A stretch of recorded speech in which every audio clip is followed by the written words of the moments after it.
Hello बच्चों, आइए प्रश्न को पढ़ते हैं। प्रश्न यह है, 3 सिक्के दिए गए हैं। एक सिक्के के दोनों ओर चित ही है, दूसरा सिक्का अभिनत है जिसमें चित 75% बार प्रकट होता है, और तीसरा सिक्का अनभितन सिक्का है। तीनों में से एक सिक्के को यादृच्छया चुना गया और उसे उछाला गया। यदि सिक्के पर चित प्रकट हो तो क्या प्रायिकता है कि वह दोनों चित वाला सिक्का है। तो आइए सर्वप्रथम प्रश्न की मुख्य अवधारणा को जान लेते हैं। मुख्य अवधारणा, देखिए यदि दो घटनाएं हैं, मान लेते हैं कि ए बी, ठीक है, और ये दो घटनाएं आपस में इस प्रकार प्रतिबंधित हैं कि घटना ए और घटना बी ये स्वतंत्र घटनाएं हैं और ये एक दूसरे के साथ और से जुड़ी हुई हैं, अर्थात और से संबंधित हैं। घटना ए हो रही है और घटना बी हो रही है, तो इनकी सम्मिलित प्रायिकता हम इनका गुणनफल करके, इनकी प्रायिकता का गुणनफल करके प्राप्त करेंगे। और यदि वे घटनाएं इस प्रकार प्रतिबंधित हैं कि या तो ए हो रही हो या फिर बी हो रही हो, तो उनकी सम्मिलित प्रायिकता हम उनकी प्रायिकता को जोड़ करके निकालते हैं। तो आइए इस मुख्य अवधारणा के आधार पर प्रश्न को हल करते हैं। प्रश्न में दे रखा है 3 सिक्के दिए गए हैं, तो यहां पर एक पहला सिक्का बना लेते हैं, यहां पर एक दूसरा सिक्का बना लेते हैं और यहां पर एक तीसरा सिक्का बना लेते हैं। पहले सिक्के में किस प्रकार का सिक्का है? जिसके दोनों ओर चित है। चित का मतलब है, इंग्लिश में इसको हेड कहते हैं, अर्थात उसके एक तरफ हेड है और दूसरी तरफ भी हेड है, ठीक है। दूसरा सिक्का कैसा है? अभिनत है। अभिनत का मतलब यह है कि एक प्रकार का पक्षपाती सिक्का है, या कह सकते हैं कि बेईमान सिक्का है, जिसमें 75% चित आता है, ठीक है। तो यहां पर लिख देंगे कि ये 75% चित मतलब हेड आता है। और तीसरा सिक्का अनभितन है, यानी कि वो एकदम सही सिक्का है, अर्थात उसमें एक तरफ हेड है और एक तरफ टेल है, ठीक है। एक तरफ चित है और एक तरफ टेल भी है, तो ये पक्षपाती सिक्का नहीं है, इसलिए लिखा है कि अनभितन है, ठीक है। तीनों में से एक सिक्के को उछाला जाता है, यादृच्छया चुना जाता है, फिर उसे उछाला जाता है, और यदि सिक्के पर चित प्रकट हो तो क्या प्रायिकता है कि वह दोनों चित वाला सिक्का है। तो सर्वप्रथम हम ये प्राप्त करेंगे कि पहले सिक्के के चुने जाने की प्रायिकता क्या होगी, पहले सिक्के में चित आने की प्रायिकता क्या होगी। तो लिख लेंगे, पहले सिक्के में चित आने की प्रायिकता, आने की प्रायिकता।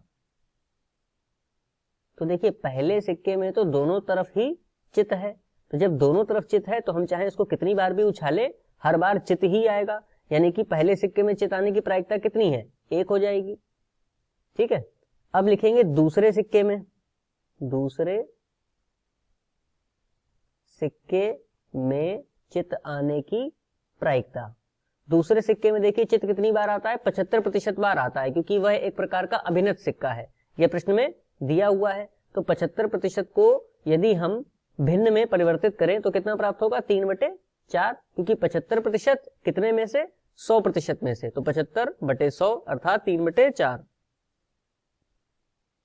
अब देखिए तीसरे सिक्के में चित आने की प्रायिकता प्राप्त करेंगे। तीसरे सिक्के में चित आने की प्रायिकता। अब तीसरा सिक्का जो है वह पक्षपाती सिक्का तो है नहीं, एक तरफ हेड है एक तरफ टेल है, मतलब एक तरफ चित है दूसरी तरफ टेल है, तो इसमें क्या होगा? 50-50% की प्रायिकता होगी, अर्थात 1/2। ये आ गई पहले, क्रमशः पहले, दूसरे और तीसरे सिक्के में चित आने की प्रायिकता। इसके पश्चात हम सिक्के को चुने, क्योंकि 3 सिक्के हैं तो 3 सिक्के में से हमें कोई एक सिक्का चुनना होगा, तो 3 में से एक सिक्के को चुनने की प्रायिकता ज्ञात कर लेते हैं। यहां लिखेंगे सिक्के को चुनने की प्रायिकता, चुनने की प्रायिकता कितनी हो जाएगी? 3 में से हमें एक सिक्का चुनना है, तो ये प्रायिकता हो जाएगी 1/3। देखिए अभीष्ट प्रायिकता हमें प्राप्त करनी है प्रश्न के आधार पर। क्या? यदि सिक्के पर चित प्रकट हो तो क्या प्रायिकता है कि वह दोनों चित वाला सिक्का है। तो देखिए दोनों चित वाला सिक्का कौन सा है? पहला सिक्का है, ठीक है। तो पहले सिक्के को हमें चुनना होगा, तो अभीष्ट प्रायिकता यदि हम निकालें अभीष्ट प्रायिकता,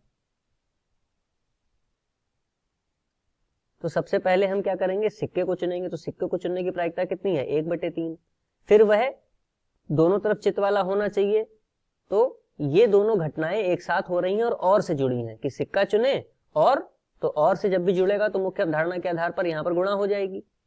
बटे में कुल हमारे पास कितने प्रेक्षण होंगे उसके आधार पर लिख लेते हैं। तो 1/3 गुणा 1, क्योंकि पहले सिक्के को चुनेंगे और उसकी चिताने की प्रायिकता 1 है। या फिर दूसरा सिक्का अगर आया तो दूसरे सिक्के को चुनने की प्रायिकता भी 1/3 है और उसमें चिताने की प्रायिकता कितनी है, 3/4, तो गुणा में 3/4 हो जाएगा। या फिर तीसरा सिक्का चुनने की प्रायिकता कितनी है, उसकी भी 1/3 है, गुणा में उसमें चिताने की प्रायिकता कितनी आई थी, 1/2।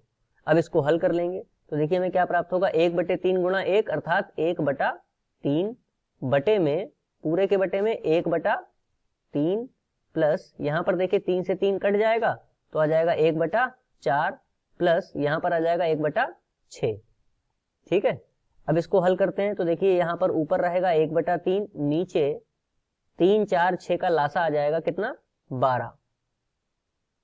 तो 3 चौक 12, यहाँ पर 4 आ जाएगा, यहाँ पर 4 3 12 तो 3 आ जाएगा, 6 दूनी 12 तो 2 आ जाएगा। ठीक है, अब यहाँ पर देखिए कितना आ गया, 1/3 बटे में 4 3 7 2 9/12। इसको यदि हम हल करें अगले पृष्ठ पर तो 1/3 भाग 9/12, इसको लिख लेते हैं 1/3 भाग 9/12 और इसको आगे हल कर लेंगे तो 1/3 गुणा में जब परिवर्तित होगा तो ये हो जाएगा 12/9, 3 एकम 3, 3 चौक 12, तो हमारा उत्तर आएगा 4/9।